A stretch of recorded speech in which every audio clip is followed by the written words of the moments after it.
ഈ സംഭവങ്ങളൊക്കെ ഉത്തരവാദികളാകുന്നവർ ഇന്നാട്ടിലെ പെൺകുട്ടികളാണ് എന്നുള്ളതാണ്. എന്ന് വെച്ച് കഴിഞ്ഞാൽ പണ്ടത്തെ ഒരു ചിന്താഗതി ഉണ്ടല്ലോ, മുള്ളു വന്ന് ഇലയിൽ വീണാലും ഇല ചെന്ന് മുള്ളിൽ വീണാലും കേട് ഇലയ്ക്ക് തന്നെയാണ്. അതായത് പെൺകുട്ടിയുടെ പുറത്താണ് നാട്ടിലെ സാൻമാർഗീയതയുടെ അല്ലെങ്കിൽ സദാചാരത്തിന്റെ മൊറാലിറ്റിയുടെ ഒക്കെ ബേർഡൻ ഉള്ളത്. ഹലോ ആൻഡ് ഹായ് എവരിവൺ, നമസ്കാരം and welcome to reaction by Ranjullikkal. എല്ലാവരും സുഖമായിരിക്കുന്നുവെന്ന് വിശ്വസിക്കുന്നു. വളരെ കൗതുകകരമായ ഒരു വീഡിയോ കഴിഞ്ഞ ദിവസം ഞാൻ ഇൻസ്റ്റാഗ്രാമിൽ കാണാനിടയായി. വീഡിയോ അല്ല, ഒരു ഫോട്ടോയാണ്. ഫോട്ടോയെ ബേസ് ചെയ്തിട്ട് ഒരു വാർത്ത മിസ്റ്റിക് മീഡിയ എന്ന് പറയുന്ന ഒരു ഓൺലൈൻ ചാനലിലാണ്, ഓൺലൈൻ മീഡിയയിലാണ് ഈ സംഭവം വന്നിരിക്കുന്നത്. 5ഉം 6ഉം തവണ വരെ അബോർഷൻ ചെയ്യുന്ന സ്റ്റുഡൻസിന്റെ എണ്ണം കൂടുന്നു. കേരളത്തിൽ അബോർഷൻസ് 2021-24 കാലയളവിൽ 75% വർദ്ധിച്ചു, ലീഗലി റെക്കോർഡ് ചെയ്ത് മാത്രം എന്നാണ് ഈ വാർത്ത. വാർത്തയുടെ പിന്നീട് വിശദീകരിച്ച് പറയുന്ന ഒരു കാര്യം, കേരളത്തിൽ പുതുതലമുറയുടെ ഇടയിൽ ലൈംഗിക അരാജകത്വം വർദ്ധിക്കുന്നു. സിറ്റികളിൽ മാത്രമല്ല, നാട്ടിൻപുറങ്ങളിലും ഗ്രാമങ്ങളിലും വരെയുള്ള വിദ്യാഭ്യാസ സ്ഥാപനങ്ങൾ തുടങ്ങി എല്ലാ മേഖലയിലും പുതുതലമുറ പരമ്പരാഗത സ്നേഹബന്ധങ്ങളിൽ നിന്നും അകന്ന് ജീവിതം പരമാവധി അടിച്ചുപൊളിക്കുക എന്ന ലക്ഷ്യത്തിൽ പാശ്ചാത്യ ജീവിത രീതികൾ കണ്ണടച്ച് അനുകൂലിക്കാൻ ശ്രമിക്കുന്നത് കേരളത്തിലെ മാനസികാരോഗ്യത്തെ മൊത്തത്തിൽ ബാധിക്കുന്നുണ്ടോ എന്ന് സംശയിക്കേണ്ടിയിരിക്കുന്നു. ഒന്നിലധികം പങ്കാളികൾ എന്നത് വളരെ കോമണായി മാറിയിരിക്കുന്നു ഇന്നത്തെ തലമുറയിടയിൽ. പ്രേമം, പ്രണയം എന്നതിനപ്പുറം സെക്സിന് പ്രാധാന്യം കൊടുത്തുള്ള ബന്ധങ്ങൾ ഉണ്ടാകുന്ന വർധന അബോർഷൻ റേറ്റും വർദ്ധിപ്പിച്ചിരിക്കുന്നു. ഇതിൽ ഈ ഏറ്റവും അവസാനം പറഞ്ഞൊരു കാര്യം മാത്രമാണ് അബോർഷൻ റേറ്റ് എന്നുള്ളത്. ബാക്കിയുള്ളതൊക്കെ ഏതെങ്കിലും ഒരു സ്റ്റാറ്റിസ്റ്റിക്കൽ ഡേറ്റയുടെ ഭാഗമായിട്ട് വന്നിട്ടുള്ളതല്ല. അത് പറയാൻ കാരണം, ഞാൻ ഈ സംഭവം കിട്ടിയതിന് ശേഷം ഈ വാർത്തയുടെ എന്താണ് ഡേറ്റ സോഴ്സ് എന്ന് അറിയാനുള്ള ഒരു ശ്രമം നടത്തുകയുണ്ടായി. അങ്ങനെ ശ്രമം നടത്തിയതിൻ്റെ ഭാഗമായിട്ട് ഞാനിതിൻ്റെ മറ്റൊരു വാർത്ത കണ്ടത് ഇന്ത്യൻ എക്സ്പ്രസ്സിലാണ്. ഇന്ത്യൻ എക്സ്പ്രസ്സിൽ ഇങ്ങനെ ഒരു വാർത്ത റിപ്പോർട്ട് ചെയ്തിട്ടുണ്ട്. Abortion in Kerala rise by 76% over 9 years. അതായത് മറ്റേ വാർത്തയിൽ നോക്കിയാൽ കാണുന്നത് 2021-24 കാലയളവിൽ 76% വർദ്ധിച്ചു എന്നത് ഒരു വർഷത്തിൽ വർദ്ധിച്ചു എന്നാണ്. പക്ഷേ ഇന്ത്യൻ എക്സ്പ്രസ് റിപ്പോർട്ട് ചെയ്തിരിക്കുന്നത് 9 വർഷങ്ങളിലായിട്ട് 76% വർധനവ് ഉണ്ടായി എന്നുള്ള പറഞ്ഞിരിക്കുന്നത്. ഇത് തന്നെയാണ് മറ്റേ വാർത്തയുടെ ഒരു പ്രശ്നമെന്ന് പറയുന്നത്. ആ വാർത്ത റിപ്പോർട്ട് ചെയ്തിരിക്കുന്ന ഉദ്ദേശം സത്യത്തിൽ അങ്ങനെ ഒരു ഡേറ്റ കൊടുക്കുന്നതിനേക്കാൾ ഉപരി ഇപ്പോഴുള്ള യുവതലമുറയെ നേരെ ഒരു സംശയത്തിന്റെ ദൃഷ്ടി ഉണ്ടാക്കുക എന്നുള്ളതാണ്. ആ സംശയദൃഷ്ടി പോകുന്നത് പഴയ തലമുറ അപേക്ഷിച്ച് ഇപ്പോഴത്തെ തലമുറ വഴിപിഴച്ചു പോയിരിക്കുന്നു എന്നുള്ളൊരു ധാരണ ഉണ്ടാക്കിയെടുക്കുക എന്നുള്ള ഒരു അജണ്ട ഈ വാർത്തയ്ക്ക് പിന്നിലുണ്ടെന്ന് തോന്നുന്നു. അതുകൊണ്ട് തന്നെയാണ് ഞാൻ ഡിസ്കഷൻ അത് മാത്രമല്ല കേട്ടോ, അതിന് വന്നിരിക്കുന്ന ചില കമൻസ്. അതായത് നമ്മളുടെ ഈ ധാർമ്മികതയല്ല, നമ്മളുടെ ഈ ഒരു മൊറാലിറ്റി, സാൻമാർഗികത എന്ന് പറയുന്നൊരു സംഭവം അത് സ്ത്രീകൾക്ക് മാത്രമാണെന്ന രീതിയിൽ ഒരു പൊതുബോധം ഈ വാർത്ത, അല്ലെങ്കിൽ ഈ വാർത്ത എന്ന് പറയാൻ പറ്റില്ല, ഈ ഇൻസ്റ്റാഗ്രാം പോസ്റ്റിനടിയിലെ ചില കമൻറ്റുകളിൽ വരുന്നുണ്ട്. അത് ചർച്ച ചെയ്യുക എന്നുള്ള പ്രധാനപ്പെട്ട ഉദ്ദേശം. പക്ഷേ അതിലേക്ക് പോകുന്നതിന് മുമ്പ് അങ്ങനെ ഒരു ഡാറ്റയുണ്ടോ, അങ്ങനെ ഒരു പഠനം നടന്നിട്ടുണ്ടോ എന്നുകൂടി നമ്മൾ ഉറപ്പുവരുത്തണമല്ലോ. അങ്ങനെ സെർച്ച് ചെയ്തപ്പോഴാണ് ഈ ഇന്ത്യൻ എക്സ്പ്രസ്സിൽ ഈ ന്യൂസ് കാണുന്നത്.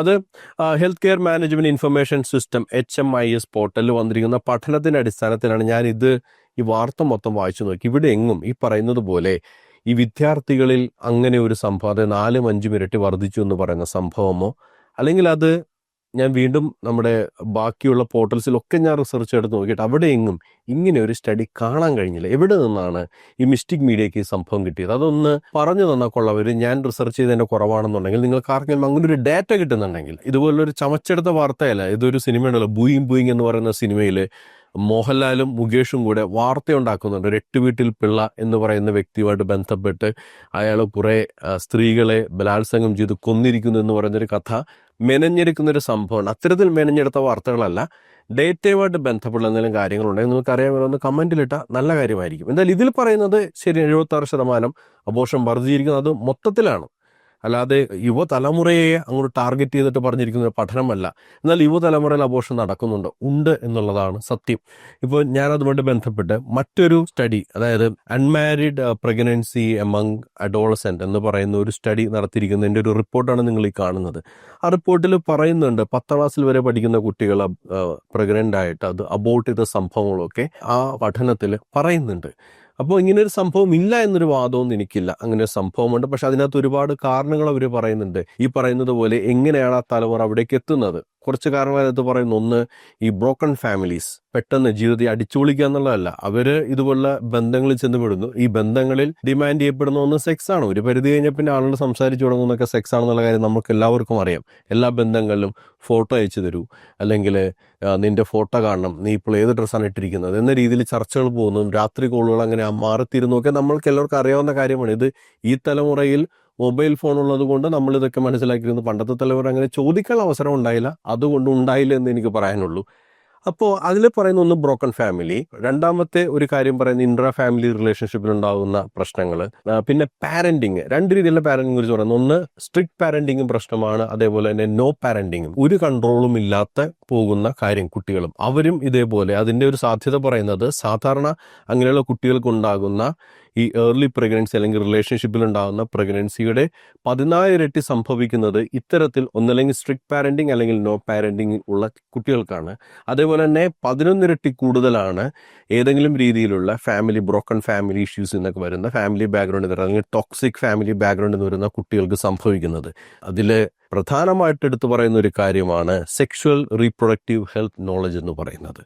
നമ്മുടെ നാട്ടിൽ ഇപ്പോൾ അത് പറഞ്ഞു കഴിഞ്ഞിട്ടുണ്ടെങ്കിൽ കുട്ടികൾക്ക് ലൈംഗിക വിദ്യാഭ്യാസം നൽകണം എന്നൊരു കാര്യം വാർത്ത കണ്ടാൽ മതി, അതിനടിയിൽ പോയിട്ട് ഈ നാട്ടിലെ ഈ സന്മാർഗീയവാദികൾ, അതിന് സദാചാരവാദികൾ, സന്മാർഗവാദികളല്ല സദാചാരവാദികൾ, നേരത്തെ ഞാൻ ആ വാക്ക് അന്വേഷിക്കായിരുന്നു, മനസ്സിൽ കിട്ടിയില്ല. സദാചാരവാദികൾക്ക് അപ്പം തന്നെ ഹാലിളകും. അതേപോലെയുള്ള പല അങ്ങോട്ട് തലക്ക് പിടിച്ചുള്ള ഒരാൾ അവർക്കപ്പം തന്നെ ഹാലിളകിയിട്ട് ഇതിനടിയിൽ പോയിട്ട് ഓഹോ അപ്പോൾ ഇനി കുട്ടികളെ അവിടെ നിങ്ങൾ ലൈംഗിക ബന്ധത്തിൽ ഏർപ്പെടാനാണോ പഠിപ്പിക്കുന്നത്? ഇവരുടെയൊക്കെ വിചാരം അങ്ങനെയാണ്.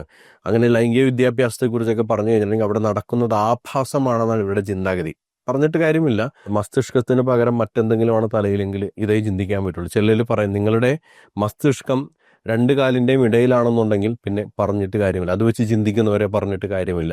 പക്ഷേ ഇത്തരത്തിൽ കൃത്യമായ വിദ്യാഭ്യാസം ലഭിക്കാത്തത് മെൻസ്ട്രുവേഷനെ കുറിച്ച്, ഫെർട്ടിലിറ്റി പീരീഡിനെ കുറിച്ച്, അല്ലെങ്കിൽ ലൈംഗിക ബന്ധത്തിൽ ഏർപ്പെടുമ്പോൾ ശ്രദ്ധിക്കേണ്ട കാര്യങ്ങളെക്കുറിച്ച്, ഇത് ഏത് ഏജിലാണ് നിങ്ങൾ മെച്ചുവേർഡ് ആവുക, ഇത് ഇത്തരത്തിലുള്ള കാര്യങ്ങൾക്ക് നിങ്ങൾ പ്രാപ്തരാകുന്നതിനെ കുറിച്ചൊക്കെ കൃത്യമായ എഡ്യൂക്കേഷൻ ലഭിക്കാതെ വരുന്നതാണ്. അത്തരത്തിലുള്ള എഡ്യൂക്കേഷൻ ലഭിക്കുന്നതിന് വേണ്ടിയാണ് സെക്ഷൽ എഡ്യൂക്കേഷൻ വേണമെന്ന് പറയുന്നത്. അല്ലാതെ ക്ലാസ് റൂമിലേക്ക് ഒരാണിനെയും പെണ്ണിനെയും കയറ്റി വിട്ടിട്ട് നിങ്ങൾ ഇന്റർകോഴ്സിൽ ഏർപ്പെട്ട് നോക്കട്ടെ എന്ന് പറയുന്നതല്ല ലൈംഗിക വിദ്യാഭ്യാസം. അതില്ലാത്ത തന്നെ കുറവ്. എന്തായാലും ഞാൻ ആ പഠനമായിട്ട് ബന്ധപ്പെട്ട് കണ്ടപ്പോൾ പറഞ്ഞ കാര്യമാണ്. പക്ഷേ ബാക്ക് ടു ഈ ഒരു ഇൻസ്റ്റഗ്രാം പോസ്റ്റ്. ഈ ഇൻസ്റ്റഗ്രാം പോസ്റ്റ് ഒരു പൊതുബോധം ഉണ്ടാക്കി വെക്കുന്നു എന്ന് ഞാൻ പറഞ്ഞു. അതെന്താണെന്ന് വെച്ച് കഴിഞ്ഞാൽ ഈ സംഭവങ്ങളൊക്കെ ഉത്തരവാദികളാകുന്നവർ ഇന്നാട്ടിലെ പെൺകുട്ടികളാണ് എന്നുള്ളതാണ്. എന്ന് വെച്ച് കഴിഞ്ഞാൽ പണ്ടത്തെ ഒരു ചിന്താഗതി ഉണ്ടല്ലോ, മുള്ളു വന്ന് ഇലയിൽ വീണാലും ഇല ചെന്ന് മുള്ളിൽ വീണാലും കേട് ഇലയ്ക്ക് തന്നെയാണ്. അതായത് പെൺകുട്ടിയുടെ പുറത്താണ് നാട്ടിലെ സാൻമാർഗീയതയുടെ അല്ലെങ്കിൽ സദാചാരത്തിൻ്റെ മൊറാലിറ്റിയുടെ ഒക്കെ ബേർഡൻ ഉള്ളത്. അത് വ്യക്തമാക്കുന്ന ചില കമൻറ്റുകളാണ് റിയാക്ഷന് വേണ്ടി എടുത്തിരിക്കുന്നത്. അപ്പോൾ നമുക്കിനി അതിൻ്റെ കമൻസിലേക്ക് പോവാം. അപ്പോൾ ആദ്യത്തെ കമൻറ്റ് പ്രൊഡക്ടർ എന്ന പേരിട്ടിരിക്കുന്നത്, നല്ല പേര്. എൻ്റെ അഭിപ്രായം വേർജിൻ ടെസ്റ്റ് സമൂഹത്തിൽ കൊണ്ടുവരണം. സ്ത്രീധനം ഒന്നും വേണ്ട, ഈ ഒരു ടെസ്റ്റ് കൊണ്ടുവന്നാൽ മതി. അതിന് 78 ലൈക്കുകളാണ് അതിനകത്ത് വന്നിരിക്കുന്നത്. അതായത് നാട്ടിലെ പെൺകുട്ടികൾ വേർജിൻ ടെസ്റ്റ് നടത്തിയിട്ടാണ് വിവാഹം നടത്താൻ. എൻ്റെ ഒരു ചോദ്യം ഇതാണ്, ഈ പറയുന്ന കാര്യങ്ങൾ ഉണ്ട് എങ്കിൽ, കാരണം ഉണ്ട് എന്ന് തെളിയിക്കുന്ന വേറെ രേഖകളൊന്നുമില്ല, 76% മൊത്തത്തിലുള്ള വർധനയാണ്. കുട്ടികളിൽ 4-5 അബോർഷൻ നടക്കുന്നു എന്ന് പറയുന്നതിന് സ്ഥാപിക്കുന്ന ഒരു ഡേറ്റയും ഇല്ല. ഇനി അഥവാ ഉണ്ടെങ്കിൽ തന്നെ ഈ കുട്ടികൾക്ക് ദിവ്യഗർഭമാണോ ഉണ്ടായത്? പണ്ട് നമ്മൾ ഈ മഹാഭാരതത്തിൽ കുന്തിക്കൊണ്ടായതുപോലെ സൂര്യനും വായുവും യമധർമ്മനും അശ്വിനി ദേവകളും ഒക്കെ മനസ്സിൽ ധ്യാനിച്ചുകൊണ്ടിരിക്കുമ്പോൾ പ്രഗ്നന്റ് ആയതാണോ ഇവര്? അല്ലെങ്കിൽ ഈ ബൈബിളിലൊക്കെ കാണുന്നത് പോലെ പരിശുദ്ധാത്മാവിനാൽ മറിയം ഗർഭം ധരിച്ചു എന്നാ പറയുന്നത്. അങ്ങനെ പരിശുദ്ധാത്മാവിനാൽ ഗർഭം ധരിച്ചവരാണ് ഈ കുട്ടികളൊക്കെ. ഇതിൻ്റെ അപ്പുറത്തൊരു ആൺകുട്ടി ഉണ്ടല്ലോ, ആ ആൺകുട്ടിയുടെ ടെസ്റ്റ് ഒന്ന് നമ്മൾ നടത്തണ്ടേ? അല്ല, ആൺകുട്ടികൾക്ക് എവിടെയാണ് വേർജിൻ ടെസ്റ്റ് അല്ലേ? ആൺകുട്ടികൾക്ക് വേർജിൻ ടെസ്റ്റിന്റെ ആവശ്യമില്ല. പക്ഷെ പെൺകുട്ടികൾ നമ്മൾ വേർജിൻ ടെസ്റ്റ് നടത്തണം. കാരണം അവരുടെ ചാരിത്രം കൊണ്ടാണ് നമ്മളുടെ സദാചാരം നിലനിൽക്കുന്നത്. ആൺകുട്ടികൾക്ക് എന്ത് വേണേലും കാണിക്കാം. അതാണ് ഈ കമന്റിൽ നിന്ന് എനിക്ക് മനസ്സിലാവുന്നത്. അല്ലെങ്കിൽ ഈ ഗർഭം ധരിപ്പിച്ചവന് അത് ഉത്തരവാദിത്തം ഉണ്ടെന്നൊരു സംഭവം കാണണ്ടേ? അതില്ല. ആ പൊതുബോധത്തെക്കുറിച്ചാണ് ഞാൻ സംസാരിച്ചു വരുന്നത്. അടുത്തത്, അബോർട്ട് ചെയ്യുക എന്നുള്ളത് ഒരാളുടെ വ്യക്തിപരമായ ഫ്രീഡമാണ്, സത്യം. അത് പക്ഷേ ഈ പറയുന്നത് പോലെ ഈ രീതിയിൽ ഈ 10th പോലും എത്താത്ത കുട്ടികൾ അല്ലെങ്കിൽ 18 വയസ്സിന് താഴെയുള്ള കുട്ടികളിൽ അങ്ങനെയുള്ളൊരു സംഭവം ഉണ്ടെങ്കിൽ അത് സമൂഹത്തിൽ നിയന്ത്രിക്കപ്പെടേണ്ട ഒന്നാണ്. അടുത്തത്, ന്യൂ ജനറേഷൻ ലവ്. പിന്നെ ഓൾഡ് ജനറേഷനിൽ പിന്നെ ഇതൊന്നും നടന്നിട്ടില്ലല്ലോ. അടുത്തത് വളരെ പ്രധാനപ്പെട്ട ഒരു കമൻ്റാണ്. പ്രണയം എന്നാൽ സെക്സ് എന്ന് ചിന്തിക്കുന്ന കാലമാണിത്. എവിടെ പോയാലും തൊട്ടും പിടിച്ചു നിൽക്കുന്നതാണ് കാണുക. ആൾക്കാർ കാണുന്നുണ്ട് എന്ന ചിന്ത പോലും പലരിലും കാണാനില്ല. എന്നിട്ട് പ്രഗ്നന്റ് ആയാൽ ആണുങ്ങൾ മാത്രം ഒറ്റക്ക് ചെയ്ത പോലെ പീഡിപ്പിച്ചു എന്ന പേരും വരും. ശരി, ആണുങ്ങൾ ഒറ്റക്ക് പീഡിപ്പിക്കാൻ പറ്റില്ല, പെണ്ണും മറ്റേ സൈഡിൽ വേണം. പക്ഷെ അപ്പോഴും ഈ കുറ്റം പെണ്ണുങ്ങൾക്ക് മാത്രം വരുന്നത് എന്തുകൊണ്ടാണ്? പിന്നെ പ്രണയം എന്നാൽ സെക്സ് എന്ന് ചിന്തിക്കുന്ന കാലമാണത്. പിന്നെ പണ്ടത്തെ കാലത്ത് എങ്ങനെയായിരുന്നു പ്രണയം? പ്രണയം എന്ന് പറഞ്ഞു കഴിഞ്ഞാൽ നമ്മൾ വളരെ പ്ലാറ്റോണിക്കായിട്ട് നടന്നിരുന്നതാണോ? എൻ്റെ അടുത്തൊന്നും പറയല്ലേ കേട്ടോ. ആമൻ എന്ന് പറയുന്ന സിനിമയിലൊരു വാക്കുണ്ട്, പുഷ്പിക്കുക എന്ന് പറയുന്നത്. നാട്ടിൻപുറത്തൊക്കെ ഉണ്ടായിരുന്ന വാക്കാണ്. കുറ്റിക്കാടുകളിൽ പുഷ്പിക്കുക എന്ന് പറയുന്നത് എന്താണെന്ന് ഞാൻ പറയാതെ തന്നെ നാട്ടിൻ പുറത്ത് ജനിച്ചു വളർന്ന പലർക്കും മനസ്സിലാകും. ഇന്നിപ്പോൾ നിങ്ങളത് പബ്ലിക്കായിട്ട് കാണുന്നത് കൊണ്ട് നമ്മൾ നമ്മുടെ കൺമുന്നിൽ കാണുന്നു തൊട്ടുരുമി ഇരിക്കുന്നത്. പണ്ട് കൺമുന്നിൽ ചെയ്യാനുള്ള ഭയം കൊണ്ട് ഇതേപോലെ കുറ്റിക്കാട്ടിലൊക്കെ പോയിരുന്നു പുഷ്പിക്കും. അതിൽ കൂടുതലൊന്നും ഞാൻ പറയുന്നില്ല ഈ കാര്യത്തിൽ. ഈ വേശികൾ അവസാനം പാവം ചെക്കന്മാരെ അറേഞ്ച്ഡ് മാരേജ് ചെയ്യും. അപ്പൊ ഈ വേശ്യ ആയെന്നാണല്ലോ നിങ്ങൾ പറയുന്നത്. ഈ പെൺകുട്ടി ചെയ്ത ചെക്കൻ എന്താ? അവൻ ആൺവേശ്യയാണോ? അല്ലെങ്കിൽ അവൻ പ്ലേ ബോയ് ആണോ? അവൻ വിവാഹം കഴിക്കുന്ന പെൺകുട്ടി അത് പാവമല്ലേ? അവൻ ഇതേമാരെ ഇതെല്ലാം കഴിഞ്ഞിട്ട് ഒരു അറേഞ്ച്ഡ് മാരേജ് തയ്യാറായി കഴിഞ്ഞാൽ ആ പെൺകുട്ടിയോട് നിങ്ങൾക്ക് ഒരു പാവത്വം തോന്നുന്നില്ലേ? അതാണ് ഞാൻ നേരത്തെ ഉണ്ടാക്കി വെച്ചിരിക്കുന്ന ഒരു പൊതുബോധം. സാൻമാർഗികത പെണ്ണിന്റെ തലയിലാണ്. ആണിന് എന്ത് തരവഴുത്തരവും കാണിക്കാം. സെക്സ് പങ്കാളികളുമായി മാത്രമെന്ന ചിന്താഗതിയെല്ലാം പഴയ സ്ത്രീകൾക്ക് മാത്രം ഉണ്ടായിരുന്ന ഒരു കാര്യമായിരുന്നു. ഇന്ന് സ്ത്രീകൾ മാറി ചിന്തിച്ചു തുടങ്ങി. കമന്റ് ബോക്സിൽ നിന്ന് മറ്റു പല കാര്യത്തിലും നമുക്കത് വ്യക്തവുമാണ്. പ്രിയപ്പെട്ട പുരുഷന്മാർ അതിനോട് പൊരുത്തപ്പെട്ടു പോവുക, അതേ ഇനി അങ്ങോട്ടുള്ള വഴിയുള്ളൂ. 100-ൽ 1-2 കാണും പഴയ ചിന്താഗതിയുള്ള പെൺപിള്ളേർ. ബാക്കിയുള്ളവർക്ക് കിട്ടും, അല്ലാത്ത പുരുഷന്മാർ ഭാഗ്യമുള്ളവർക്ക് കിട്ടും, അല്ലാത്ത പുരുഷന്മാർ ദയവായി പൊരുത്തപ്പെടും. അപ്പൊ പെണ്ണുങ്ങൾ പിന്നെ എന്താ ചെയ്യുന്നത്? 100-ൽ 1-2 പെണ്ണുങ്ങൾ ഉണ്ടാവും ആരുമായിട്ട് സെക്സ് ചെയ്യാത്തത്. അതായത് 98 പെണ്ണുങ്ങൾ സെക്സ് ചെയ്തിട്ടുണ്ടെന്നാണ് ഇദ്ദേഹം പറയുന്നത്. അപ്പൊ ഈ 98 പെണ്ണുങ്ങളുമായി സെക്സ് ചെയ്ത 98 ആണുങ്ങളുണ്ടല്ലോ. അപ്പൊ അവരുടെ കാര്യം എങ്ങനെയാണ്? അവർക്ക് ആരോണെങ്കിലും വിവാഹം കഴിക്കാൻ? അവരൊക്കെ ഭാഗ്യമുള്ളവരല്ലേ? അവരൊക്കെ വിവാഹത്തിന്റെ സമയത്ത് വെർജിനായ ഒരു പെണ്ണിനെ കിട്ടിയ ഭാഗ്യം. അതിനു മുമ്പ് നേരത്തെ പറഞ്ഞാൽ എന്ത് തരവഴിത്തരവും കാണിക്കാം. പിന്നെ ഈ പണ്ടത്തെ കാലത്തെയും ഇപ്പോഴത്തെ കാലത്തെയും കാര്യം.